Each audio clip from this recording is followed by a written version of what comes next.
തദ്ദേശ സ്വയംഭരണ തെരഞ്ഞെടുപ്പിന്റെ ഒരു ചൂടുള്ള ഒരു കാലത്തിലേക്ക് മാറിയിരിക്കുന്നു. നമ്മൾ കൂത്താട്ടുകുളത്താണ്. കൂത്താട്ടുകുളത്ത് നഗരസഭാ തെരഞ്ഞെടുപ്പുമായി ബന്ധപ്പെട്ടുകൊണ്ടുള്ള വലിയ വീറും വാശിയും എല്ലായിടത്തും പ്രകടമാണ്. എത്തി നിൽക്കുന്നത് Koothattukulam agricultural marketing and processing സൊസൈറ്റിയുടേതാണ്. ഇതിൽ ഏറ്റവും സവിശേഷത എന്ന് പറയുന്നത് തീർത്തും നാടൻ ഇനങ്ങൾ, പച്ചക്കറി ഇനങ്ങളും അതോടൊപ്പം തന്നെ ഈ കാർഷിക മറ്റ് വിളകളെല്ലാം ഉണ്ട്. ഒപ്പം ഈ കോഴി, മുയല്, താറാവ് അങ്ങനെയുള്ള പല സാധനങ്ങളും ഇതെല്ലാം ഇവിടേക്ക് കൊണ്ടുവരും. ഇവിടെ ലേലം ചെയ്ത് കൊടുക്കുകയും ചെയ്യുന്നു. അങ്ങനെ ലേല മാർക്കറ്റാണ്, വളരെ പ്രശസ്തമായ ഒരു ലേല മാർക്കറ്റാണ്, ഒരു സൊസൈറ്റിയാണ്. അത് നിലവിൽ വന്നതിന് ശേഷം ഇവർ വളരെ കൃത്യമായി കാര്യങ്ങൾ നാളിത്രയായും കൃത്യമായി കൊണ്ടുപോകുന്നതെല്ലാം തന്നെ പറയുന്ന ഒരിടമാണ്. നമുക്ക് എല്ലാം ഇവിടെ അടുക്കി ചായച്ച് കൃത്യമായി ലേലം ചെയ്ത് കൊണ്ടുപോകുന്ന കാഴ്ചയാണ് കാണുന്നത്. ചൊവ്വാഴ്ചകളിലാണ് ഇത് നടക്കുന്നത്. ചൊവ്വാഴ്ചകളിലാണ് ലേലവിളി ഉണ്ടാവുക. ഇവിടെ നമുക്ക് കാണാം നാടൻ പച്ചക്കറി ഇനങ്ങളാണ് എല്ലാം ഇവിടെ കർഷകരുടെ, ഈ പ്രദേശത്തുള്ള കർഷകരുടെ എല്ലാം തന്നെ അവരുടെ വിളവെടുപ്പ് അതാണ് ഇവിടേക്ക് കൊണ്ടുവരുന്നത്. അത് പിന്നീട് ഇവിടെ എത്തിച്ചതിന് ശേഷം ഇവിടെ കൊണ്ടുവന്ന് ലേലം ചെയ്ത വിൽപ്പന നടത്തുന്നു. നിരവധിയായ കർഷകർ ഇവിടേക്ക് എത്തുന്നു. അവർക്ക് കൃത്യമായ രീതിയിലുള്ള ഒരു വില ഉറപ്പാക്കാൻ കഴിയുന്നു എന്നതാണ് സൊസൈറ്റിയുടെ ഒരു മേന്മയായിട്ടും എല്ലാം തന്നെ പറയുന്നത്. ഈ രാഷ്ട്രീയ പ്രചാരണ തിരക്കിനിടയിലും എല്ലാം ഈ ചൊവ്വാഴ്ചകളിലെ ഈ ചന്ത വളരെ സജീവമാണ്. രാവിലെ മുതൽ ആരംഭിക്കുന്നു. ഈ ലേലം ചെയ്ത് കൊടുക്കുന്നതിന്, ഈ ലേല വസ്തുക്കൾക്ക് അതിനൊരു രീതിയും കാര്യങ്ങളും എല്ലാം ഉണ്ട്. ഇപ്പോൾ ഇവിടെ നടക്കുന്നത് ഇതിന്റെ ഒരു അവസാന ഘട്ടത്തിലേക്ക് നീങ്ങുന്നതിന് മുൻപുള്ള ഈ കായ്കൾ, വാഴക്കയുടെ ഒരു ലേലം ചെയ്യലാണ് നടക്കുന്നത്. നല്ല പ്രകൃതിദത്തമായ വളങ്ങളും കാര്യങ്ങളും എല്ലാം തന്നെ ഉപയോഗിച്ചുകൊണ്ടുള്ള വാഴപ്പഴങ്ങളാണ് ഇവിടെയുള്ളത്. കൃഷി ചെയ്ത് നേന്ത്രക്കായും അതോടൊപ്പം തന്നെ ഞാലിപ്പൂവനും പാളയംകോടനുമെല്ലാം നമ്മുടെ നാടിന്റെ ഒരു ദേശത്തിന്റെ എല്ലാം തന്നെ പ്രതീകമാണ്. കർഷകരുടെ വളരെ കാലത്തെ ഒരു അധ്വാനം അതെല്ലാം ഇവിടെ അവർക്ക് കൃത്യമായ രീതിയിൽ തന്നെ അവർക്ക് വിനിയോഗിച്ചുകൊണ്ട് അവർക്ക് ഇവിടെ നിന്ന് അവരുടെ ആ പ്രയത്നത്തിന്റെ മൂല്യത്തിനനുസരിച്ചുള്ള പണം ലഭിച്ച് അവർക്ക് പോകാൻ കഴിയുന്നു. ഒപ്പം അവർക്ക് ഇവിടെ വാങ്ങാനെത്തുന്നവർക്കും വലിയ രീതിയിൽ തന്നെ നല്ല സാധനങ്ങൾ അവർക്ക് വാങ്ങിക്കൊണ്ട് പോകാനും എല്ലാം തന്നെ കഴിയുന്നു എന്നതെല്ലാം തന്നെയാണ് ഇതിന്റെ പ്രത്യേകത. ഏതായാലും തെരഞ്ഞെടുപ്പ് ചൂടും കാര്യങ്ങളും എല്ലാം പുറത്ത് നടക്കുമ്പോൾ തന്നെ ഇത് വളരെ സജീവമായിട്ട് തന്നെ പോകുന്നു. കാലങ്ങളായി നടക്കുന്ന ഒരു സൊസൈറ്റി കാര്യങ്ങളാണ് അല്ലേ? അതെ അതെ. ഇവിടെ ഈ സാധനങ്ങളെല്ലാം കൊണ്ടുവന്ന് വിൽപ്പന നടത്തുന്നു. ആൾക്കാർ കൊണ്ടുവരുന്നു, വിറ്റുപോകുന്നു, എല്ലാം വിറ്റുപോകുന്നു. എല്ലാ തരത്തിലുള്ള സാധനങ്ങളും ഉൽപ്പന്നങ്ങളെല്ലാം ഉണ്ട്. എല്ലാം വരുന്നവർക്കും പോണവർക്കും എല്ലാം സന്തോഷം. അതെ അതെ. കർഷകർക്ക് വിൽപ്പനയ്ക്ക് ഒരു സൗകര്യം. ഇതിന്റെ ഇടയിൽ കുറച്ച് രാഷ്ട്രീയം ചോദിച്ചോടെ, ഈ തെരഞ്ഞെടുപ്പും കാര്യങ്ങളൊക്കെ എല്ലാം അടുത്ത് വരികയാണ്. അങ്ങനെ പൊതുവിൽ ഇവിടുത്തെ ഒരു രാഷ്ട്രീയ സാഹചര്യങ്ങളൊക്കെ രാഷ്ട്രീയം എന്ന് പറഞ്ഞാൽ ഇവിടെ കൂത്താട്ടുകുളത്തെ സംബന്ധിച്ച് ഇപ്പൊ UDF ആണ് ഭരണം. നേരത്തെ LDFന്റെ കയ്യിലായിരുന്നു സംഭവം. പക്ഷേ ചൂടയിലേക്ക് ആയിട്ടില്ലെന്ന് തോന്നുന്നു. ചൂടായി വരുന്നതേ ഉള്ളൂ അല്ലേ? അതെ. ഏതായാലും കുറച്ചുകൂടി അത് ചൂടാവട്ടെ. നമുക്ക് ഈ ഇതിന്റെ ഒരു സൊസൈറ്റിയുടെ പ്രസിഡന്റ് നമുക്കൊപ്പമുണ്ട്, ജോണിക്കുട്ടി ചേട്ടൻ. ഏതായാലും കാലങ്ങളായി ഇവിടെ തർക്കങ്ങളില്ലാതെ മുന്നോട്ട് കൊണ്ടുപോകുന്നതാണ് എല്ലാവരും തന്നെ പറയുന്നത്. എങ്ങനെയാണ് ഇതിന്റെ ഒരു പ്രവർത്തനവും രീതികളെല്ലാം? ഇതിന്റെ പ്രവർത്തനം എന്ന് പറഞ്ഞാൽ അടിസ്ഥാനപരമായി ഇതിന്റെ കമ്മിറ്റിക്കാരുടെ ഒരു കൂട്ടായ്മ, അവരെല്ലാം പാരമ്പര്യമായി കാർഷിക വൃത്തി സ്വീകരിച്ചിട്ടുള്ള ആളുകൾ, നിലവിൽ മറ്റൊരു സംഗതികളിലും ചാടാതെ കൃഷി മാത്രം ഉപജീവനമാർഗമായി സ്വീകരിച്ചിട്ടുള്ള ഒരുപറ്റം ആളുകളുടെ ഒരു കൂട്ടായ്മയിൽ കൂടിയാണ് ഇതിന്റെ വിജയം. കഴിഞ്ഞ 20 വർഷം ആയി ഇതിന്റെ പ്രവർത്തനം തുടങ്ങിയിട്ട് 17 കൊല്ലം കഴിഞ്ഞു ഈ രൂപത്തിലേക്ക് ഇത് മാറിയിട്ട്. നാൾക്കുനാള് പുരോഗതി പ്രാപിച്ച് കൂത്താട്ടുകുളത്തെയും ഈ സമീപ പ്രദേശങ്ങളിലെയും, ഇത് എറണാകുളം ജില്ലയുടെ കിഴക്കൻ പ്രദേശവും അതോടൊപ്പം തന്നെ ഇടുക്കി, കോട്ടയം ജില്ലകളുടെ സംഗമസ്ഥാനവുമാണ് കൂത്താട്ടുകുളം. ഈ പ്രദേശങ്ങളിലാകെയുള്ള കൃഷിക്കാർക്ക് വളരെയധികം പ്രയോജനമുള്ള ഒരു കാര്യമാണ് ഈ ഒരു സംഘടന എന്ന നിലയിൽ ഇത് ചെയ്തു വരുന്നത്. ഇതിന്റെ എടുത്തു പറയാനുള്ളത് ഇതിനകത്തെ കമ്മിറ്റി, ഇതിനകത്ത് സംഘാടകരുടെ ഒരു കൂട്ടായ്മയാണ്. അതിനകത്തൊരു ലാഭേച്ഛയില്ലാതെ മറ്റ് ഒന്നും കാണാതെ ഒരു കൃഷിക്കാർക്ക് വേണ്ടിയുള്ള ഒരു സേവന പ്രവർത്തനമായി ബഹുഭൂരിപക്ഷം ആളുകൾ ഇതിനെ കാണുന്നു. ജനങ്ങൾ ഇതിനെ കാർഷിക മേഖലയിലെ ജനങ്ങൾ ഇതിനെ ഈ പ്രസ്ഥാനത്തെ നെഞ്ചിലേറ്റിയിട്ടുണ്ട്.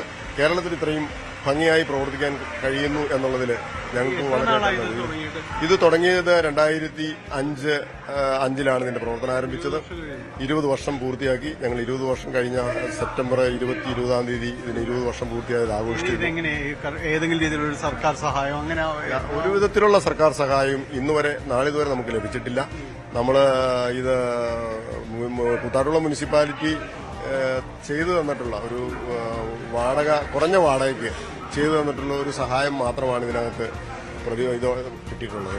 നിരവധി തവണ കേരള സർക്കാരിന്റെ മുമ്പിൽ, കേരള കൃഷി വകുപ്പിന്റെ മുമ്പിൽ നിരവധി തവണ നമ്മൾ ഞങ്ങളുടെ ആവശ്യങ്ങൾ ഉന്നയിച്ചിട്ടുള്ളതാണ്. നാളിതുവരെയായി ഞങ്ങളെ പരിഗണിച്ചിട്ടില്ല. എന്തൊക്കെ ഉൽപ്പന്നങ്ങളാണ് ഇവിടേക്ക് കൊണ്ടുവരുന്നത്? ഇത് ഈ മേഖലയിൽ കൃഷിക്കാരൻ ഉൽപ്പാദിപ്പിക്കുന്ന ഏത് ഉൽപ്പന്നവും ഇവിടെ കൊണ്ടുവന്ന് വിൽക്കാവുന്നതാണ്. അത് ഇന്നതെന്നില്ല, എന്ത് ചെറിയ ഉൽപ്പന്നങ്ങളായാൽ പോലും അത് നമുക്കത് ഇവിടെ ചെയ്യാവുന്നതാണ്. രാവിലെ 9 മണിക്ക് ഇവിടുത്തെ ലേലം ആരംഭിക്കും. എല്ലാ ചൊവ്വാഴ്ചകളിലുമാണ് ഇതിന്റെ പ്രവർത്തനം. അത് ചൊവ്വാഴ്ചകളെന്ന് പറയുമ്പോൾ നമുക്ക് തിങ്കളാഴ്ച ഉച്ച കഴിയുമ്പോൾ മുതൽ ഇവിടെ കാർഷിക ഉൽപ്പന്നങ്ങൾ വന്നു തുടങ്ങും. അത് ചൊവ്വാഴ്ച രാവിലെ 9 മണിയാവുമ്പോൾ കൃത്യം 9 മണിക്ക് ലേലം ആരംഭിക്കും. ഇതിനകത്ത് 82 വയസ്സുള്ള ആളുകൾ വരെ ഇതിനകത്ത് പ്രവർത്തിക്കുന്നുണ്ട്. ഈ ലേലം ചെയ്യുന്ന ആളെന്ന് പറയുന്നത് PT തോമസ്. ഇതിന്റെ ആരംഭകാലം മുതൽ ഇതിനകത്തുണ്ട്. രാവിലെ മുതൽ ഒരു ഭക്ഷണവും കഴിക്കാതെ വെള്ളം മാത്രം അല്ലെങ്കിൽ ഒരു ഗ്ലാസ് ചായ മാത്രം കുടിച്ചാണ് അദ്ദേഹം ഈ തൊഴിൽ ചെയ്യുന്നത്. വളരെ സിൻസിയർ PT തോമസ്. അദ്ദേഹം ഇതിന്റെ ഒരു നട്ടലായി പ്രവർത്തിക്കുന്നു. അത്ര ഇങ്ങനെയൊക്കെ ചെയ്തു കൊടുക്കുന്നത് നേരത്തെ പറഞ്ഞ പോലെ ഇതിലെ തുടക്കം ഏതാണ് ആദ്യം ലേലത്തിലേക്ക് വെക്കുന്നത്? തുടക്കം ജീവനുള്ള വസ്തുക്കളെയാണ് നമ്മൾ ലേലത്തിൽ വെക്കുന്നത്. അത് കോഴി, താറാവ്, അതുപോലെ തന്നെ മുയല്, അങ്ങനെ പാത്ത, അങ്ങനെയുള്ള ജീവനുള്ള വസ്തുക്കളെ ലേലം ചെയ്യുന്നു. അതിനുശേഷം പച്ചക്കപ്പ, ഈ നാട്ടിലെ തേങ്ങ, അത് കഴിഞ്ഞ് പൈനാപ്പിള്, കുമ്പളങ്ങ, മത്തങ്ങ, കപ്പ, ഉണക്കക്കപ്പ, അത് എല്ലാം കഴിഞ്ഞ് പച്ചക്കറി ഐറ്റംസ് എല്ലാം കഴിഞ്ഞിട്ട് ആണ് നമ്മൾ വാഴക്കൊലയിലേക്ക് കടന്നു കഴിഞ്ഞു. ഇപ്പോൾ സമയം ഏതാണ്ട് 2 മണി കഴിഞ്ഞിരിക്കുന്നു. അപ്പോൾ ഇനി ഒരു വൈകുന്നേരം 5 മണി വരെ 6 മണി വരെ ഇത് ഇങ്ങനെ അവസാനിപ്പിക്കുന്നത് നമ്മൾ കിഴങ്ങ് വർഗ്ഗത്തിലാണ്. കിഴങ്ങ് വർഗ്ഗം, ചേന, കാച്ചില്, ചെറുകിഴങ്ങ്, ചേമ്പ് മുതലായ വസ്തുക്കൾ അവസാനിക്കും. കൃഷിക്കാർക്ക് ഇപ്പോൾ കഴിയുന്ന മുറയ്ക്ക് പണം നമ്മൾ കൃത്യമായി കൊടുത്തുകൊണ്ടിരിക്കുന്നു. അത് ഞങ്ങളെ സംബന്ധിച്ച് ഞങ്ങളുടെ ഒരു അഭിമാനമാണ്. കർഷകരുടെ കയ്യിൽ നിന്ന് വാങ്ങിക്കുന്ന 5% കമ്മീഷനിൽ നിന്ന് വളരെ നല്ല ഒരു സാമ്പത്തിക മാനേജ്മെന്റിൽ വളരെ ചുരുങ്ങിയ തോതിൽ ചെലവുകൾ ചുരുക്കി ചെയ്ത് അതിൽ നിന്ന് മിച്ചം പിടിച്ച സംഖ്യ കൊണ്ട് കൃഷിക്കാരന് കൃത്യമായി പണം കൊടുക്കാൻ ഞങ്ങളെ കൊണ്ട് കഴിയുന്നു. അപ്പോൾ തന്നെ പണം കൊടുക്കാൻ കഴിയുന്നു. അത് ഞങ്ങളെ കൂത്താട്ടുകുളം മേഖലയിൽ നിന്ന് മാത്രമാണോ ഇവിടേക്ക് സാധനങ്ങൾ കൊണ്ടുവരുന്നത്? ഞാൻ ആദ്യമേ സൂചിപ്പിച്ചല്ലോ, കൂത്താട്ടുകുളം എന്ന് പറയുന്നത് എറണാകുളം ജില്ലയുടെ കിഴക്കൻ മേഖലയും അതോടൊപ്പം തന്നെ ഇടുക്കി, കോട്ടയം ജില്ലകൾ അതിരിടുന്ന പ്രദേശവുമാണ് കൂത്താട്ടുകുളം. ഈ 3 ജില്ലകളിലെ തന്നെ കൃഷിക്കാരുടെ ഒരു നല്ല കൂട്ടായ്മയും സഹകരണവും ഇതിനകത്തുണ്ട്. അതാണ് ഇതിനകത്തൊരു വലിയ കാര്യം. പറഞ്ഞതുപോലെ ഒരു കർഷകരുടെ ഒരു വലിയ കൂട്ടായ്മ എന്ന് തന്നെയാണ് ഇതിന്റെ ഒരു വലിയ ഇതായിട്ട് കാണുന്നത്. ഇപ്പോൾ നമ്മൾ കാണുന്നത് നേരത്തെ പറഞ്ഞതുപോലെ അദ്ദേഹം ലേലം ഇവിടെ തുടരുകയാണ്. ആദ്യം ഇത് ഉണ്ടാകുമ്പോൾ ഉള്ള ആദ്യത്തെ വാഴയ്ക്ക ഇതിന്റെ ലേലമാണ് നടക്കുന്നത്. ഏതായാലും നേരത്തെ പറഞ്ഞ വർഗീസേട്ടനാണ് PT തോമസ് ആണ് ബേബിച്ചേട്ടൻ എന്നറിയപ്പെടുന്ന PT തോമസ് ചേട്ടനാണ് നമ്മളിപ്പോൾ ആ ദൃശ്യങ്ങളിൽ കാണുന്ന 82 വയസ്സുകാരനായ PT തോമസ് ചേട്ടനാണ് ലേലത്തിന്റെ നേതൃത്വം നൽകുന്നത്. വളരെ രാവിലെ മുതൽ തുടങ്ങുന്ന ലേലം ഇതിന്റെ അകത്ത് ഈ രീതിയിലെല്ലാം തന്നെ മുന്നോട്ട് പോവുകയും ചെയ്യുന്നതിലും പല ഭക്ഷണം കുറവാണ് അദ്ദേഹം എന്ന് പറയുന്നു. ഒപ്പം ഇതിലെ പൊതുവിൽ ഇവിടെ വരുന്ന എല്ലാവരും തന്നെയുണ്ട്, രാഷ്ട്രീയവും കാര്യങ്ങളും എല്ലാം തന്നെയുണ്ട്. എങ്ങനെയാണ് ഈ ഒരു രാഷ്ട്രീയ പാർട്ടികൾക്ക് ഇതിനകത്ത് ഈ സൊസൈറ്റിയിൽ സ്വാധീനമുണ്ടോ? നിങ്ങളുടെ ഒരു രാഷ്ട്രീയം എങ്ങനെയൊക്കെയാണ് ഇവിടെ? ഞങ്ങളെ സംബന്ധിച്ച് വ്യത്യസ്ത രാഷ്ട്രീയത്തിലുള്ള ആളുകളുണ്ട് ഇതിനകത്ത്. പക്ഷെ ഇതിനകത്തൊരു രാഷ്ട്രീയമില്ല. ഇതിന്റെ രാഷ്ട്രീയം എന്ന് പറഞ്ഞാൽ ഇതിനെ നന്നാക്കുക, ഇതിനു വേണ്ടി സഹായം ചെയ്യുന്നവരുടെ നമ്മൾ കൂടുതൽ സഹായം എല്ലാവരുടെയും അഭ്യർത്ഥിക്കുന്നു. നമുക്ക് ഇപ്പോൾ വരുന്ന മുനിസിപ്പൽ തെരഞ്ഞെടുപ്പിൽ ഞങ്ങൾക്ക് സ്ഥാനാർത്ഥികളോടും മുന്നണികളോടും അഭ്യർത്ഥിക്കാനുള്ളത് ഈ പ്രദേശത്തെ കർഷകരുടെ ഒരു വലിയ പ്രസ്ഥാനം എന്നുള്ള നിലയിൽ ഇതിന് പിന്തുണ തരുന്ന ആളുകൾ എല്ലാവരും ഇതിന് പിന്തുണ തരുവാനുള്ള ഒരു അഭ്യർത്ഥനയാണ് ഞങ്ങൾക്ക് വെക്കുവാനുള്ളത്. പിന്തുണ തരുന്നവരെ സഹായിക്കണമെന്നാണ് ഞങ്ങളെ സംബന്ധിച്ച് വോട്ടർമാരോട് അഭ്യർത്ഥിക്കാനുള്ളത്. കൃത്യമായും മുന്നണികൾ ഇത് അവരുടെ ഒരു പരിപാടിയിൽ മിനിമം പരിപാടിയിൽ ഉൾപ്പെടുത്തണം എന്ന് ഞങ്ങൾ താഴ്മയായി അഭ്യർത്ഥിക്കുകയാണ്. ഇത് സത്യത്തിൽ ഇതുവരെയും ഒരു വലിയ സഹായമൊന്നുമില്ലാതെ മുന്നോട്ട് കൊണ്ടുപോകുന്നു. പക്ഷെ ഇതിന് സഹായം വേണ്ട ഒരു ഘട്ടത്തിലൂടെയൊക്കെയാണ് പോകുന്നത്. അപ്പോൾ ആ ഒരു സഹായം എല്ലാവരുടെ ഭാഗത്തും ഉണ്ടാവണമെന്നാണ്. അതെ ഇപ്പോ കുറച്ച് ആളുകളുടെ ഒരു കൂട്ടായ്മയിലൂടെ ഇത് പോകുന്നു. ഇതിന് നല്ലൊരു പിന്തുണ കിട്ടിയാൽ മാത്രമാണ് ഇതിനെ വീണ്ടും മുന്നോട്ട് കൊണ്ടുപോകാൻ കഴിയുള്ളൂ. കാരണം എല്ലാവരും പ്രായമായി വരുന്നവരാണ്. അപ്പോൾ അതുകൊണ്ട് അതിനൊരു പിന്തുണ, ജനകീയ പിന്തുണ ഇതിനാവശ്യമാണ്.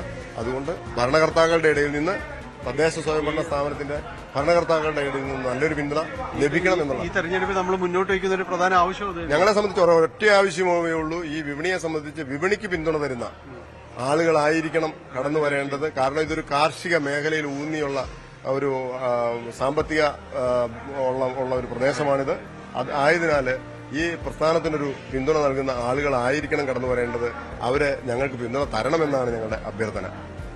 ജോൺചേട്ടൻ പറഞ്ഞതുപോലെ വലിയ രീതിയിൽ കർഷകർക്ക് വലിയ പിന്തുണ നൽകുന്ന ഒരു കേന്ദ്രമാണ്, സൊസൈറ്റിയാണിത്. കാരണം ആർക്കും വളരെ ആവേശത്തോടെ ആത്മാർത്ഥതയോടുകൂടി തന്നെ കാർഷിക ഭൂമിയിലേക്ക് ഇറങ്ങാൻ കഴിയും. കാരണം അവരെ സഹായിക്കാനായിട്ട് ഇങ്ങനെയൊരു സ്ഥാപനം ഇവിടെയുണ്ട്, ഇങ്ങനെയൊരു സൊസൈറ്റി ഇവിടെയുണ്ട്. അവരുടെ വിള പലപ്പോഴും കർഷകർ നേരിടുന്ന ഒരു പ്രശ്നം നമ്മൾ പലയിടത്തും തന്നെ കണ്ടിട്ടുള്ള, നമ്മൾ റിപ്പോർട്ട് ചെയ്യപ്പെട്ടിട്ടുള്ളതുമാണ്. കാരണം അവർക്ക് ആവശ്യത്തിന് അതിനൊരു അർഹമായൊരു വില നൽകാൻ കഴിയാത്തൊരവസ്ഥ, അത് അവർക്ക് സഹായിക്കാൻ ആരുമില്ലാത്ത അവസ്ഥ, അഥവാ സഹായിക്കാൻ വരുന്നവർക്ക് പല ലക്ഷ്യങ്ങളും ഉണ്ടാകുന്ന ഒരു അവസ്ഥയുണ്ട്. അങ്ങനെ കർഷകർ വഞ്ചിക്കപ്പെടുന്ന ഒരു അവസ്ഥ പലയിടങ്ങളിലുമുണ്ട്.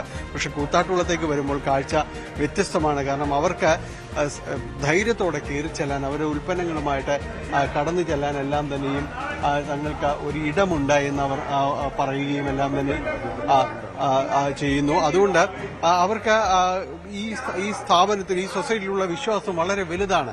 നമ്മൾ കാണുന്നത്, ഈ തിരക്കെല്ലാം കാണുന്നത് അതിനുള്ളൊരു തെളിവാണ്. അവരുടെ ഒരു കാർഷിക വിളകളുമായിട്ട് എല്ലാം തന്നെ ഇവിടേക്ക് വരുന്നു. നോക്കുക, എത്ര സുന്ദരമാണ് നമ്മുടെ ഒരു കാർഷിക സമൃദ്ധി എന്നെല്ലാം തന്നെ വിളിക്കാവുന്ന ഒരു ഇടം. ഇവിടേക്ക് വരുമ്പോൾ തെളിഞ്ഞു നിൽക്കുന്ന വലിയ സന്തോഷങ്ങളുടെ മുഖങ്ങളുണ്ട്. കേട്ടോ, പേരെന്താ? എന്റെ പേര് ജയരാജ്. ഞാനിവിടെ ലേലം മാർക്കറ്റിൽ ഇവിടെ ലേലം വിളിച്ച് കയറ്റുന്ന സാധനം കയറ്റി വിടാൻ വേണ്ടി കൂലിക്ക് നിൽക്കുന്ന ഒരാളാണ്. വർഷങ്ങളായിട്ട് അപ്പൊ ഒരു 2-3 മാസമായിട്ട് ഞാനിവിടെ ജോലി ചെയ്യുന്ന ആളാണ്.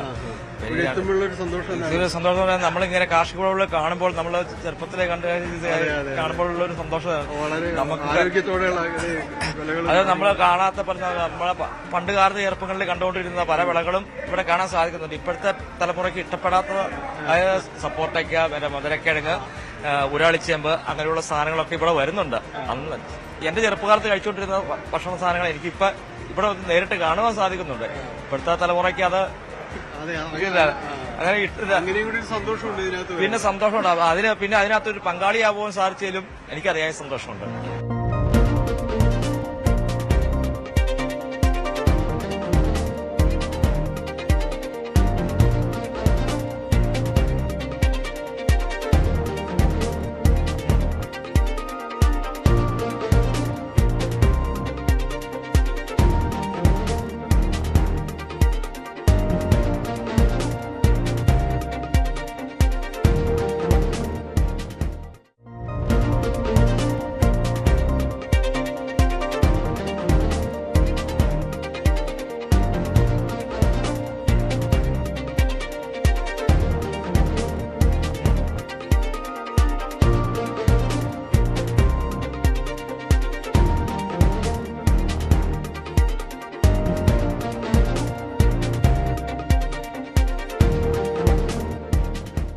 ഇതൊരു പ്രദർശന കേന്ദ്രം കൂടിയാണ്. കാരണം ഇത്തരം വിളകൾ, ഈ കാര്യങ്ങളെല്ലാം നേരത്തെ ഇവിടെ വന്നപ്പോൾ അവിടെ ഇരിക്കുന്നത് എന്താണ് നമ്മൾ ചോദിച്ചു മനസ്സിലാക്കിയായിരുന്നു. കാരണം പലതിനെക്കുറിച്ചും വലിയ ധാരണയൊന്നുമില്ല. പച്ചക്കറി മാർക്കറ്റിലും എല്ലാം ഇരിക്കുന്നത് കണ്ടുകൊണ്ടുള്ള ഒരു അറിവ് മാത്രമേ നമ്മൾക്ക് അത്തരം കാര്യങ്ങളുള്ളൂ. ഇവിടെ വരുമ്പോൾ അത് നേരിട്ട് കാണാം, എന്താണ് എന്ന് അതെല്ലാം തന്നെ മനസ്സിലാക്കുകയും ചെയ്യാം. കേട്ടോ, നമസ്കാരം.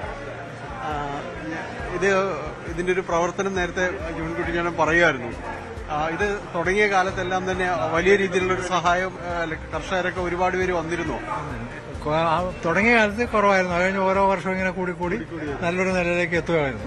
2005 തുടങ്ങിയതാണ്. അന്ന് ഈ പറഞ്ഞാലും വളരെ കുറച്ച് ആളുകളെ ഉണ്ടായിരുന്നു. അത് കഴിഞ്ഞ് ഓരോ വർഷവും ഇങ്ങനെ കൂടുതൽ ആളുകൾ വരികയും നല്ലോണം ബിസിനസ് വരികയും ചെയ്തു. ഇപ്പൊ നന്നായിട്ട് ബിസിനസ് പോകുന്നു. പക്ഷെ ഞങ്ങൾക്ക് ഒരു ആനുകൂല്യങ്ങളും പഞ്ചായത്തിൽ നിന്നോ ബ്ലോക്കിൽ നിന്നും ഒരിടത്തുനിന്നും ഒരു ആനുകൂല്യം കിട്ടിയിട്ടില്ല. അതാ പറഞ്ഞുകൊണ്ടിരുന്നത്. ഒരു തെരഞ്ഞെടുപ്പ് കാലമൊക്കെ വരികയാണ്. നമ്മുടെ കാര്യങ്ങളെല്ലാം ഉറക്കെ പറയാൻ പറ്റുന്ന ഒരു സമയമൊക്കെയാണ്. അപ്പൊ ഇതിനു മുമ്പും ഇതെല്ലാം പറഞ്ഞിട്ടുണ്ടാവും. എന്നാലും ചോദിക്കുകയാണ്, നമുക്ക് ഇതിനകത്ത് പ്രത്യേകിച്ച് രാഷ്ട്രീയമൊന്നും ഇല്ല എന്ന് പറഞ്ഞു. ഞങ്ങൾക്ക് രാഷ്ട്രീയമില്ല. എല്ലാ രാഷ്ട്രീയക്കാരും ഉണ്ട്. രാഷ്ട്രീയമില്ല. ഒരേപോലെ ഞങ്ങൾ പ്രവർത്തിക്കുന്നുണ്ടെങ്കിൽ അതുകൊണ്ട് തന്നെയായിരിക്കും ഇത് കൊണ്ടുപോകാൻ പറ്റുന്നത്. തീർച്ചയായിട്ടും നമുക്ക് അവരോട് മുന്നിൽ വെക്കാനുള്ള ഏറ്റവും പ്രധാനപ്പെട്ട ഒരു ആവശ്യം എന്താ? ഏതായാലും ഒരു തെരഞ്ഞെടുപ്പ് കാലം, നമ്മുടെ ശബ്ദം കേൾക്കണമല്ലോ. എന്താ പറയാനുള്ളത്? ഞങ്ങൾക്ക് ആവശ്യമായ അത്യാവശ്യ സൗകര്യങ്ങളൊന്നും ചെയ്തതാണ്. ഇതുപോലെ സൗകര്യങ്ങൾ ഉണ്ടെന്ന് പറയാൻ പറ്റില്ല. ഇത് മറ്റു കറണ്ട് കാര്യങ്ങളൊക്കെ നമ്മൾ തന്നെ ഇത് അവിടെ മുഴുവൻ മണ്ണ ചെളിയാ. മഴ പെയ്തു കഴിഞ്ഞാൽ അതൊരു ടൈലിട്ട് കിട്ടിക്കഴിഞ്ഞാൽ നല്ലതാണ് ഞങ്ങൾക്ക്. അത് മുഴുവൻ ചെളിക്കാത്തതാണ്. അതുപോലെ അപ്പുറം മുഴുവൻ ചെളിയാ. മഴ പെയ്താൽ ആകെ ചെളിയാ. അപ്പോൾ ടൈലിട്ട് കിട്ടി കഴിഞ്ഞാൽ നല്ലതാണ്. സാമ്പത്തികമായിട്ട് മറ്റേ ഒരു കുറച്ച് പൈസ കൂടെ അനുവദിച്ചു തന്നാൽ ഞങ്ങൾക്ക് കുറെ കൂടെ ഭംഗിയായിട്ട് കൊണ്ടുപോകാൻ പറ്റും. കർഷകർക്കൊക്കെ അത് ഇത് ഒരു സഹായമൊക്കെ നമ്മൾ അത് ഇതല്ലാതെ കർഷകർ നമ്മൾ 5% ആണല്ലോ നമ്മൾ എടുക്കുന്നത്. അതിൽ നിന്ന് 2% ഞങ്ങൾ വാർഷികാവസാനം തിരിച്ചു കൊടുക്കുന്നുണ്ട് കർഷകർക്ക്. അപ്പൊ പിന്നെ 3% ഉള്ളൂ. ഈ 3% കൊണ്ട് വേണം ഞങ്ങൾ ഈ കാര്യങ്ങളെല്ലാം നടത്തിക്കൊണ്ട്. നമുക്ക് സ്റ്റാഫുണ്ട്, അവർക്ക് ശമ്പളം കൊടുക്കണം അല്ലേ? 3-4 സ്റ്റാഫുണ്ട്, അവർക്ക് ശമ്പളം കൊടുക്കണം. ഞങ്ങളെ സംബന്ധിച്ച് ശമ്പളമൊന്നും നോക്കിയിട്ടില്ല. ഞങ്ങള് ഫ്രീ സേവനം എന്ന് പറഞ്ഞാൽ ഞങ്ങൾ 3-4 പേരെ ഒന്നും മേടിക്കാതെ. ഈ കവറിലിരിക്കുന്ന നേരത്തെ നമുക്ക് ചോദിക്കാം, അടതാപ്പ് അല്ലെങ്കിൽ ഇറച്ചി കാശിലെന്നും പറയും ചില സ്ഥലങ്ങളിൽ. ഇറച്ചിക്കാശിലായിട്ട് ഉപയോഗിക്കുന്നുണ്ട്. ഇറച്ചിക്കാശിൽ ചില സ്ഥലങ്ങളിൽ നമ്മൾ ഇവിടെ വരുമ്പോഴാണ് പലതും കാണുന്നത്. ഇത് അടതാപ്പ് എന്ന് പറയുന്ന സാധനമാണ്. അത് കാച്ചിൽ പോലൊരു സാധനമാണ്. കാച്ചിലിന്റെ സ്വഭാവത്തിൽപ്പെടുന്നതാണ്. അതെ.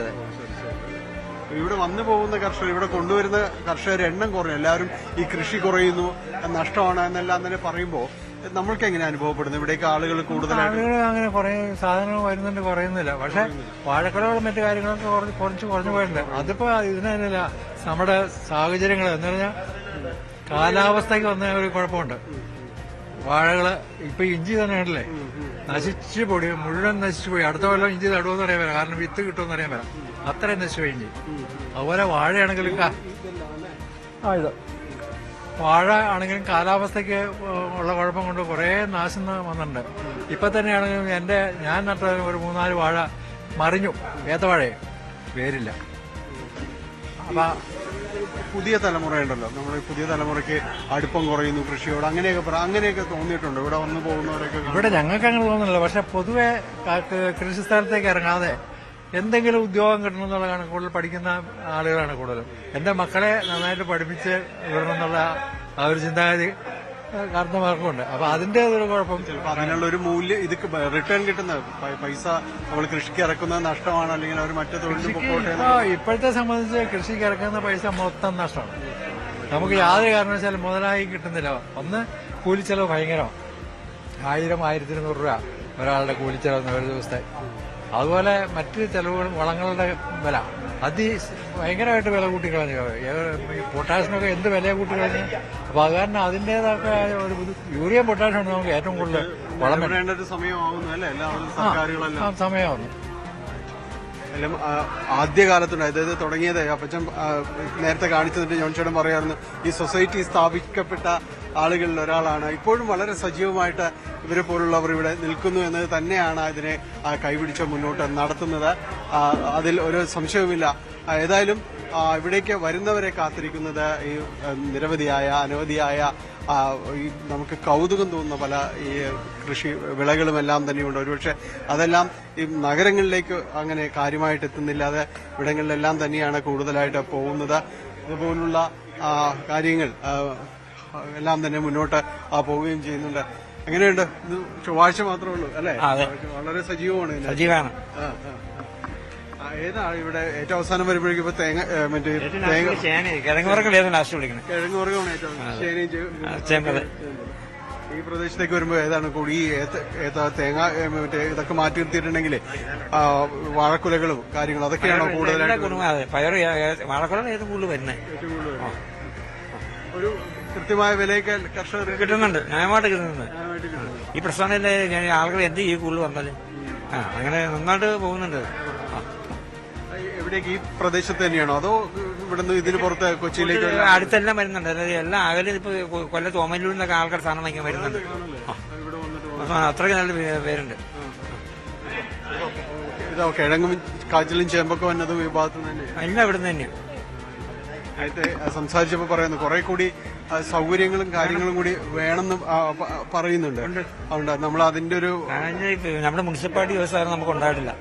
നമ്മളെ അവരായിരുന്നു ഗസ്റ്റും പൊക്കോറൊക്കെ ആയിട്ട് നടക്കും. അവരൊന്നും നമുക്ക് സഹായിക്കണം. അവരെ സഹോദരൻ ഈ കൂടെ നന്നായിട്ട് ജനങ്ങൾക്ക് വാങ്ങിച്ചു കൊടുക്കാൻ പറ്റും പൈസ. അവർ കൂടി ഒന്ന് ഇടപെടണമെങ്കിൽ ഇനി വരുന്ന സ്ഥാനത്ത് സഹകരിക്കുമെന്ന് പ്രതീക്ഷിക്കുന്നു. തെരഞ്ഞെടുപ്പൊക്കെ ആണല്ലോ ചോദിച്ചതാണ്. അതെ, ആ ഒരു പ്രതീക്ഷയാണ്. അതെ, എന്നാലും അങ്ങനെ ഒരു പ്രതീക്ഷ എല്ലാവരിലും ബാക്കി നിൽക്കുന്നുണ്ട്. കാരണം തെരഞ്ഞെടുപ്പ് കാലമാണ്. അതുകൊണ്ട് കൂടുതൽ ഒരു ഇടപെടൽ അവരുടെ കാര്യങ്ങളിലെല്ലാം തന്നെ ഉണ്ടാകുമെന്നുള്ള ഒരു പ്രതീക്ഷ എല്ലാവരിലും തന്നെ നിൽക്കുന്നുണ്ട്. ഈ കർഷകരുടെ കാര്യങ്ങളിൽ സജീവമായി ഇടപെടാൻ കഴിയുന്നവർ വരണം എന്നുള്ള രീതിയിലാണ് നിൽക്കുന്നത് എല്ലാവരും തന്നെ. എവിടെ അടുത്ത് തന്നെയാണോ? അടുത്ത ഞാൻ തലയാലപ്പുറം വരുന്ന വരുന്നത് പ്രിൻസിലാല്. ആണോ? ഇവിടെ വന്നാണോ? ഇവിടെ ഞാൻ എല്ലാ ചൊവ്വാഴ്ചയും വരാറുണ്ട്. കടയിലേക്കാണോ? കടയിലേക്ക് തലയാലപ്പുറം പോയി കടയാണ്. ഇവിടെ വന്നെടുക്കുന്നുണ്ടുള്ളൊരു ഗുണം എന്താ നിങ്ങൾ കാണുന്നത്? ഞാൻ കുഴപ്പമില്ലാത്ത മാർക്കറ്റാണ്. ഇവിടെയുണ്ട്, ഇലഞ്ഞിയുണ്ട്. ഇവിടെ ചൊവ്വാഴ്ച ഓസി, ഇലഞ്ഞി ഞായറാഴ്ച ഓസി, കുറുപ്പന്തറ ഞായറാഴ്ചയും ബുധനാഴ്ചയും ഉണ്ട്. അവിടെ ഉച്ച കഴിഞ്ഞാണ്. ഇലഞ്ഞിയിലും ഇവിടെയും കൂത്താട്ടോളത്തും വരുമ്പോൾ രാവിലെ തൊട്ട് വൈകുന്നേരം വരെ നിൽക്കണം. അവിടെയൊക്കെ ഒരു 3 മണി വൈകുന്നേരം വന്നാൽ മതി. നടക്കട്ടെ. ഏതായാലും തിരക്ക് ഉള്ളൊരു സമയമാണ്. ലേലം തുടർന്നുകൊണ്ടിരിക്കുന്നു. പല ഇനങ്ങളിലായിട്ട് ഇത്തരം കാര്യങ്ങളെല്ലാം ഇനി അവർക്ക് പൂർത്തിയാക്കാനുണ്ട്. ഏതായാലും അത്തരം ഒരു കാഴ്ചകൾ ഗ്രാമീണതയുടെ കാർഷിക സമൃദ്ധിയുടെ എല്ലാം തന്നെ ഒരു കാഴ്ചകൾ സന്തോഷകരമായ ഒരു ഇതും തന്നെയാണ്. കൂത്താട്ടുകുളത്തെ തെരഞ്ഞെടുപ്പ് ചൂടും കാര്യങ്ങളും എല്ലാം തന്നെ മുന്നോട്ട് പോകുന്നുണ്ട്. വലിയ രീതിയിൽ തന്നെ അത്തരം കാര്യങ്ങൾ ചർച്ച ചെയ്യപ്പെടുന്നുണ്ട്. ഇവിടുത്തെ രാഷ്ട്രീയവും കാര്യങ്ങളുമെല്ലാം കഴിഞ്ഞ കുറച്ചു നാളുകളായിട്ട് UDF-ഉം അതോടൊപ്പം തന്നെ LDF-ഉം എല്ലാം ബലാബലം നിൽക്കുന്ന ഒരവസ്ഥയാണ് ഉള്ളത്. വലിയ രീതിയിലുള്ള ശക്തമായ മത്സരം നടക്കുന്ന ഒരു കേന്ദ്രം കൂടിയാണ്. ഏതായാലും അത്തരം മത്സരവും സാഹചര്യവുമെല്ലാം പുറത്ത് ഉണ്ട്. മത്സരത്തിന്റെ ചൂട് എല്ലായിടത്തും തന്നെയുണ്ട്. കാർഷിക സമൃദ്ധിയുടെ ഒരു അടയാളമായിട്ട് കൂത്താട്ടുകുളത്ത് ഈ സൊസൈറ്റിയുടെ നേതൃത്വത്തിൽ നടക്കുന്ന ഈ ലേലച്ചന്ത അതും വളരെ രസം തരുന്നൊരിതാണ്. അതിലെല്ലാം ഇതിനെല്ലാം ഇടയിലും അവർക്ക് പറയാനുള്ളൊരു കാര്യമേ ഉള്ളൂ. തങ്ങൾക്ക് രാഷ്ട്രീയമില്ല, എല്ലാ രാഷ്ട്രീയക്കാരും ഇതിലുണ്ട്. തങ്ങളുടെ ആവശ്യങ്ങൾ അവർക്ക് മുന്നിൽ വയ്ക്കുന്നു. അത് ഈ സൊസൈറ്റിയുടെ അത് കർഷകർക്ക് ഗുണകരമാകുന്ന രീതിയിലുള്ള പദ്ധതികളുമായിട്ട് നടപ്പാക്കാനായിട്ട് രാഷ്ട്രീയഭേദമന്യേ എല്ലാവരും തന്നെ ശ്രമിക്കണം. അവർക്കായിരിക്കും തങ്ങളുടെ വോട്ട് എന്നതാണ് കൂത്താട്ടുകുളത്തെ കർഷകരും അവർക്കൊപ്പം നിൽക്കുന്ന സൊസൈറ്റിയുമെല്ലാം ഒരേ ശബ്ദത്തിൽ പറയുന്നത്.